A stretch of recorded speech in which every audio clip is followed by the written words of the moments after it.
Some tractor-trailer drivers who make sure basic items like food and clothing get to your store, gasoline, are considering their next steps. They are coping with surging fuel costs, one factor that's causing some of these drivers to leave the industry.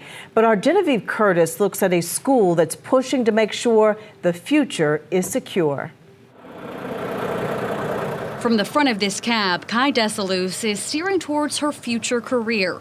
Before the pandemic, she worked as a sous chef and for Amazon.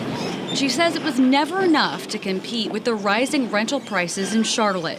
It's one of the only jobs where you can get, which pays, a decent amount, something that you can live on with no college experience. Yeah, I got it.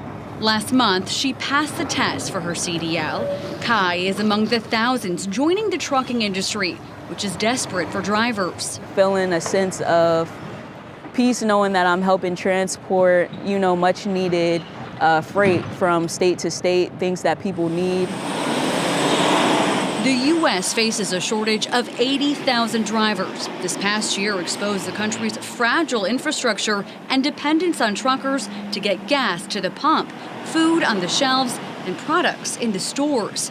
It's forced trucking companies to offer more. So you got companies out there doing $10,000 sign-on bonuses. At 160 Driving Academy, manager Roscoe Meeks says they've seen the demand for classes double, with twice as many students signing up.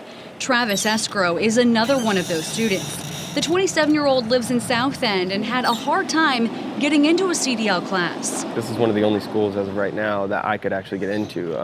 All the schools are booked out. North Carolina has seen an increase in truck crashes in the past few years, from 10,080 in 2019 to 10,000, nearly 800 in 2021. So would an increase of less experienced drivers out on our roadways make our highways more dangerous? All right, congratulations and good luck. Roscoe Meeks doesn't think so. That's because as of February, as part of a new federal mandate, everyone who wants to test for a CDL must go to an accredited driving school before they can get a license. I think it's going to be better and safer on the road now because you're making them go through an accredited school when you have a lot of drivers before that didn't do that. And they went on the road and they get caught in situations they didn't understand. But in an effort to fill the driver shortage, Congress has authorized a pilot program. It would allow 18 to 20-year-old truck drivers to cross state lines, something not allowed previously. And that has some safety experts pumping the brakes. I think we should always be concerned when younger, less experienced drivers drive anything.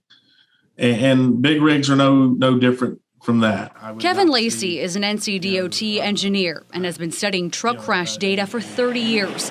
He's less concerned about new truckers than he is about younger ones driving longer distances. I would have a little bit more concern with a 18, 19-year-old than I would with a 35-year-old, just because, many of the other developmental issues of the noggin. Lacey says the trucking industry would argue an 18-year-old can drive from Asheville to the North Carolina coast and Charlotte to Norfolk.